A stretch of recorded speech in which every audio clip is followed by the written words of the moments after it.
Maman Mimi azali adversaire ya maman Mayamba te. Ça, il faut te retenir yango premièrement. Maman Mimi azali adversaire ya maman Mayamba te. Pourquoi il s'est fait retirer na dossier Oyo? Parce que c'est lui-même qui est là, la personne qui peut donner la solution à ces problèmes. Parce que maman Mayamba pe azali maman moko ya zobate. Maman Mayamba azui mwana. Azazobate koloba ke note wana azali mwana na ye. Ko se présenter devant ba documents et tout. Toyebi kobokola. Maman mobokoli pe toyebi pe zalaka nango pe maman mobokoli. Mais ceux qui posent ali non maman mobokoli. Okoki kokanga mwana batu te. Koki kokanga ete.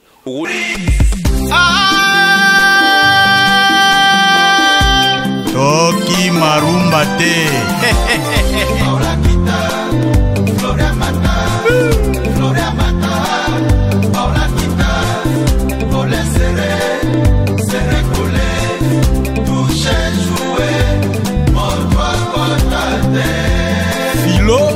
Merci bien très chers fidèles internautes qui nous suivent partout dans le monde sur www.trace RDC News. Donc abonnez-vous massivement à Trace RDC News sur cette très belle et grande émission Vérité sans frontières qui a été toujours présentée par votre humble journaliste René Abir et le cardinal Monseigneur de la presse qui fait très bien son travail. Et je pense que les lotozo solo la likambo ezali à trésor pour tout. Donc René Abiro Boebi, le journaliste formé à domaine et à investigation qui fait très bien son travail sans polémique. Donc le loto solo la solo est trésor pour tout nazo mona na ba vidéo batu bazo sala ba vidéo bazo e baté soki bazo lobanini. Mais or il y a quelqu'un qui connaît vraiment les vraies informations concernant trésor pour tout. Donc qui est René Abiri au Apitozo Sololengo tout à l'heure. Donc n'opé sana nous merci à toi Lydia Kapajika 10 000 fois ami d'Achati encore ma femme. Je salue Cornelia Douci Givenchy, Paola Schengen Kilo à Londres. Merci beaucoup aussi à toi Gabi Lopoke, Malcolm X, Lingwala Ekoyate, Pati Lebo Double Bransard, Declan Landou, depuis les États-Unis, ma solo to solo là qui toujours correct.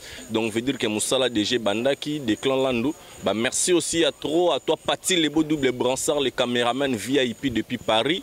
Donc maman Nangaï, Mimi Moujeka, maman na Chris Kalanda, Jamal le juif noir. Donc maman Mimi Moujeka, maman na Chris Kalanda. Donc affaire il y a trésor pour tout. On a zomona bazo sala na ba vidéo ba journaliste belé bozo baté bozalinde kolakisa qui incompétence na bino tango oyebi likambu te faut pas koloba likambu na balolenge moko boye pour salir trésor pour tout aza mutu mokiete.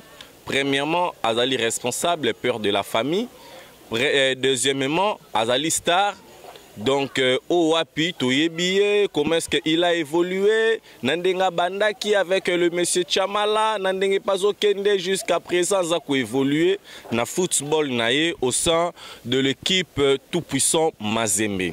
Donc merci beaucoup na ba partenaire nyon soto bolinganga vraiment trop na ba tuto bo sepelaranga. Donc veut dire que bo contrôlera toujours bo panza toujours vidéo bo s'abonner toujours ebele massivement na Trace RDC News. Donc Gauthier Bell le boss des boss depuis Londres. Donc na bo sagnoté et Loge Mouyaya depuis Coventry. Donc Loge Mouyaya le véritable. Donc ma solo trésor pour toi ezali nini? Trésor pour tout Azalina maman Mayamba. Trésor pour tout le maman Mimi pe aeko se présenter comme quoi que non, Azali mère naye. Et alors, batebele bazo e baté. Maman Mimi Azali adversaire ya maman Mayamba te. Ça, il faut te retenir yango premièrement. Maman Mimi Azali adversaire ya maman Mayamba te. Maman Mayamba pe azali adversaire ya maman Mimi te. Oh que non et comme on a ba sujet et kende gauche et kende droite. Eza ko sala vraiment propreté. Premièrement, bazali ba maman o wapi bazo mériter ba respect na bango. Maman ata azali kizengi, ata azali ndenge nini. Donc aza toujours kaka maman. Maman taza mukuse aza toujours maman. Aza ko mériter ba respect na e. Donc je trouve ça mal comme on a ba oyo ba finga kotoyo ba finga kotoyo eza kosala malamu te. Or tozali nde na besoin ya koluka koyeba pe ko trouver solution pona koyeba kokata lisolo to pe likambo o ba. Merci à trop na ndeko nanga Eliezer Tambwe, donc ndeko nanga na grand frère nanga vraiment propre Eliezer Tambwe o wa pezo sala musala na pe na to komi wapi do Rena Birazala qui juste na moi pose mukie parce que ba plainte ba marambe belé yaki. Donc je remercie le général de FAO VJF Dani Tsunami Bokombe, donc le général de FAO parce que ba dossier za moi belé o wa pitozo compter to ba ko bongisa parce que ba lobaka toujours les linges sales se lavent en famille. René Abiri azali rwandais te, René Abiri azali Brazzaville te, René Abiri az étranger te, René Abiri azali congolais. Makila o ezotambola na nzoto oyo ezali makila o ezotambola na makila ya bandeko na msutu ba congolais o bazali partout dans le monde o ba holandanga avec plaisir o ba sepelaka na René Abiri. Donc likambo ezali ndeke no ko trouver solution. Mama Mimi posa na ye ezali te ke non azwa trésor pour tout. Pour ajo trésor pour toi komi nango ezali age ya ko récupérer les sous te na maboko, ezali age nde ya ko sunga ye po a avancer na vie na makambo o azali ko sala. Mama Mimi auti na Angola. Aye awa na Kinshasa. Je pense que vous allez première vidéo na trace. Donc toko banda ce que vous allez première étape, deuxième étape, vous allez toko banda ko fongola toujours la vérité. Donc toko fongola ba parenthèse et puis to yeba na source et si kanini ba constat topé ba makambu ezali ko salima ba trace. To comprendre kaka na ba trace na ba marambo nyonso to comprendre kaka na ba trace. Mama Mimi aye alobi que non par rapport ya ndenge atali elongi ya trésor pour tout na ba photo na ndenge na ye toyebite. Est-ce qu'on peut identifier donc moi Mukolo par des photos ou les cas vers les années arrière? Bon, ça s'est fait aussi, ça peut aussi se comparer koko sale manango. Donc côté wana nazo condamné nanga Mama Mimi te, mais Mama Mimi elle s'est sentie les entrailles de son ventre et bouger.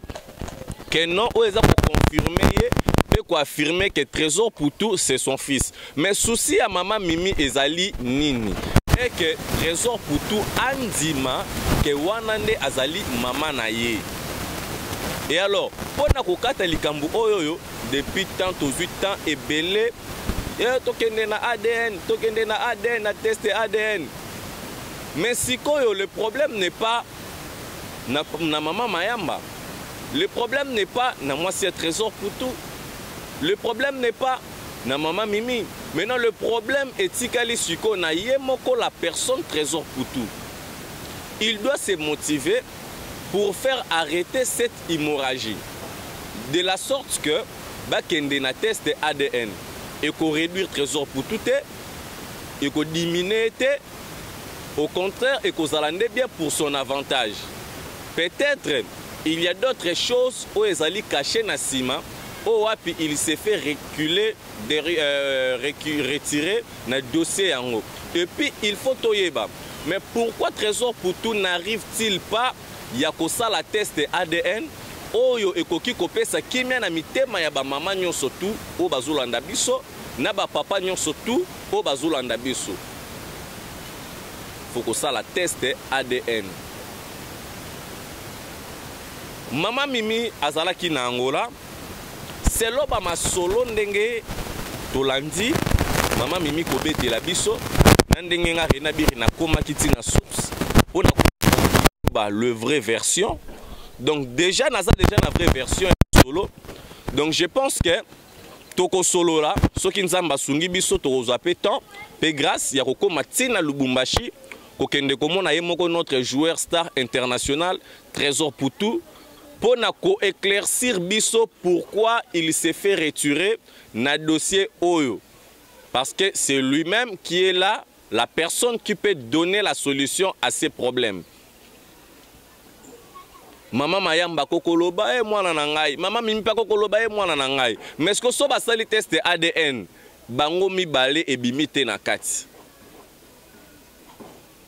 Parce que Mama Mayamba pe azali mama moko ya zobate. Mama Mayamba azui mwana azazo bate koloba ke note wana azali mwana na ye. ko se présenter devant ba documents et tout toyebi ko bokola maman mobokoli pe toyebi pe zalaka nango pe maman mobokoli mais ceux qui posent ali non maman mobokoli okoki ko kanga mwana batu te koki ko kanga ete olinga tam o fongola ye bien sûr que Trésor Mputu il a été un bénéfice pour la famille. Mais nana minga rolobate sur ces dossiers pour na mukolo lelo. Mais na linga ki juste que non, Nathalie Sanabino que non posa ya mama Mimi ezali te que non ba kende ba gauche à droite non. Posa ya mama Mimi ezali que non ba yeba donc Trésor Mputu ayeba que non wana azali mama na ye a reconnaître ye. Parce que Trésor Mputu a koki ko reconnaître kaka boue dans les vaguités. C'est ça le problème. Pour Ezali Likambo déjà et embrasser déjà presse et embrasser déjà Batebele, baza kotala yango et embrasser déjà Batebele. De yangwana na kosenga na ba chaîne YouTube mususu totika koluka ko sala ba vie inutile na sujet oyoyo ozo maîtriser malamu te.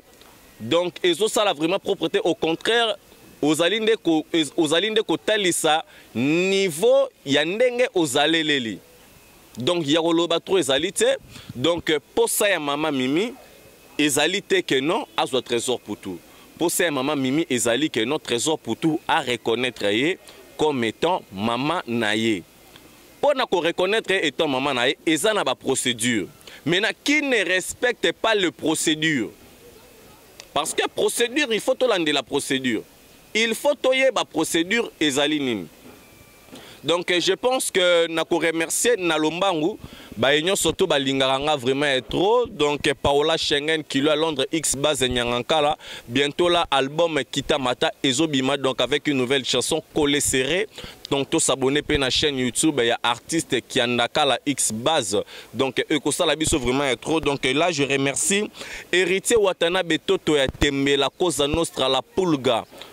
Donc merci beaucoup à toi Héritier Watanabe, l'artiste du moment qui fait la fierté, veut dire que Ibandelia carrière mbalamoko, ba comparaison komiko kota, Ibandelia carrière mbalamoko, oui c'est bien, artiste et musicien, il faut ba critiquer yo, artiste et musicien, il faut ba lobelela yo, parce que ba remarque, ba nini tout ça, et ça la bien pour mutu à améliorer façon na ya kosala musala. Veut dire que ce que tu lobito banda ko kangisa to ko kangisa mokili mobimba et ko sala vraiment malamu te pour ngayo René Abiri ba finga kanga ya trop ba lobara trop ba finga kanga ya trop na ba mususu na ebi bango na ba mususu na ebi pe bango te mais je n'ai pas le temps là ya ko luka ko kangisa ba mususu moko non je n'ai pas ce temps là. Donc, Ezaba remarque, Ezaba reproche au Bozali Kosala. Donc, Ezali nango vraiment ma bête. Donc, un très grand merci na Kolo et Souklis Thomasia. Je pense que quant à moi, René Abiri, j'ai dit déjà un très grand merci à toute l'équipe technique de Trace RDC News, sans oublier Lydia Kapajika 10 000 fois, Amida Chati en Koro. Donc, merci à trop Nabana Bandal, Alain Pindi de BCBG, donc mon ami Nitro Kaninda, donc Ibrahim, Nabosagnote Mwalim Godon. Donc, sans oublier Gilles Poldi Koulumbu, donc depuis Brazzaville, donc Markov 242 depuis Brazza, na Bossaniote Bayonne Mavungu Yoka, donc Maman Yvette Mbia depuis Londres Azolanda Biso, veut dire que na batuto bonganga, vraiment veut dire que bobenga benga to s'abonner et rosala vraiment kitoko makasi. Bonne continuité dessus de nos programmes sur Trace RDC News.